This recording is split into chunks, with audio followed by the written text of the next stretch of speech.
tábua de jogo.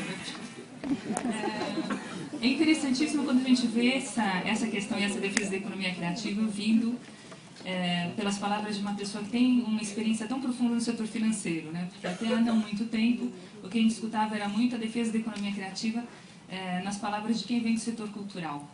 E essa fusão, portanto, de modelos de negócios, de cultura, de economia, nesse mundo que se faz cada vez mais complementar e não mais divergente, é algo fundamental para a gente fazer que a economia criativa de fato vingue. Nesse mundo em transformação, né, o Fernando bem mencionou a questão do zeitgeist, da gente aproveitar o espírito do tempo. E eu me inspiro sempre toda vez que eu converso com o professor Danilo Miranda, eu me inspiro nas suas pérolas de filosofia, né, porque eu me delicio quando a gente troca ideias sobre esses nossos projetos. Ele também é membro do Conselho Criativo do Criaticidades. E me ocorreu que uma questão que casa muito bem com o zeitgeist, com esse espírito do tempo, é um conceito que em urbanismo se chama genius loci, que é o espírito do lugar. E quando os romanos antigos falavam do espírito do lugar que está nas cidades, né? E por que quando a gente vai a uma cidade a gente fala, mas o pique daquela cidade, mas eu me sinto tão bem naquela cidade, porque o espírito daquela cidade é diferente.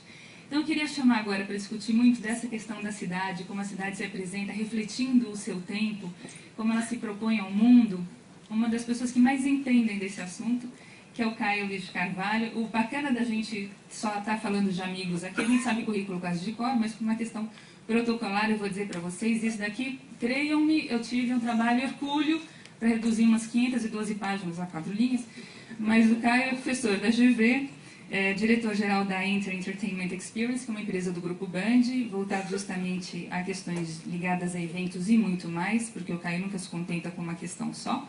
Ele foi ministro de Esporte e do Turismo, secretário nacional de Turismo e Serviços, presidente da Embratur, presidente da SP Tours, e ele é fundador de uma questão maravilhosa, de que vocês vão ouvir falar muito, que é o Instituto Brasileiro das Economias Criativas, que está surgindo.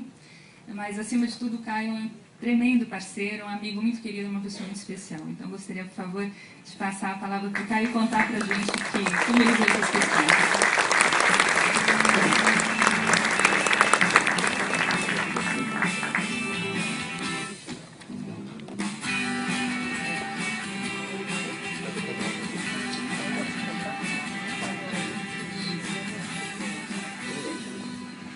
Bom, boa noite a todas e a todos. Depois dessa apresentação estou inibido, depois dos meus 60 anos aqui, fiquei inibido com a Carlinha.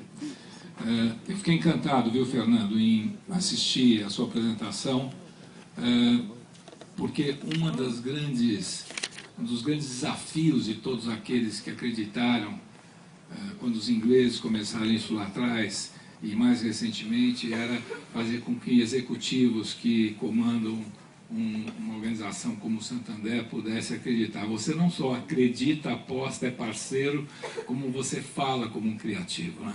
Isso eu acho que é a grande vitória. E a outra coisa é o seguinte, que espero que os meus investimentos no Santander rendam bastante para que eu possa pagar o Odilon Wagner, que há 2 anos atrás me apresentou a Cainha.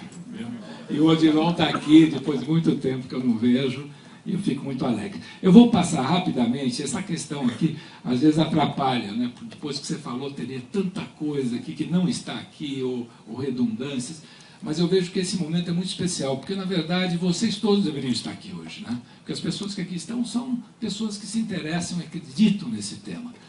Mas, criatividade, né? Quem não é do setor, eu faço sempre questão de rapidamente colocar as transparências sem citar, né? O que o conceito britânico dos 13 setores, 12 setores aí que englobam as chamadas economias. Isso, obviamente, vai ficar à disposição, quem quiser essas transparências está à disposição. Mas a grande questão hoje é o que disse aqui a Cainha, né? Me preocupa muito, me preocupou quando, pela primeira vez em 2002, eu travei contato com o termo indústrias criativas, né? Em Londres, lá em Oxford, que eu estava fazendo um curso, casualmente eu fui lá participar de um seminário, e lá eu travei contato com isso, me interessei, me debrucei, e obviamente que isso tinha a ver com a desindustrialização, não é que surgiu do nada. Os ingleses, percebendo a desindustrialização, resolveram apontar um caminho em que nós somos bons, né? Teatro, música, dança. E aí, hoje, a Inglaterra é, de certa forma, um benchmark dessa história toda. Mas o que me preocupa é esse excesso de terminologias que, perante os economistas, parece um pouco acadêmico, né? O academicismo, muitas vezes, atrapalha que a materialização de muitas desses nossos conceitos, né, que são, hoje eu acho que parte para a materialização com o projeto Criaticidades, eles atrapalham. Em novembro do ano passado, eu fui convidado para participar de um debate em Paris sobre economia púrpura. Né? Todo mundo, a Cainha quase enlouqueceu. Né? O Paulo Borges, o que é economia púrpura? O Odilon hoje poderia dar uma palestra sobre isso. Mas o fato é que eu cheguei à conclusão que o que eles queriam com a economia púrpura simplesmente não queriam dar o braço a torcer aos ingleses, né, de quem eles não são lá muito companheiros, né, e, na realidade, eles estavam falando de economias criativas. Né. Mas foi um seminário na Galeria Pierre Cardin, com ministros, ex-ministros, muito interessante, e eu aqui quase que de paraquedas caí lá no meio e me orgulhei muito porque percebi que, de certa forma, nós estamos até mais avançados nisso do que os próprios franceses, que são muito...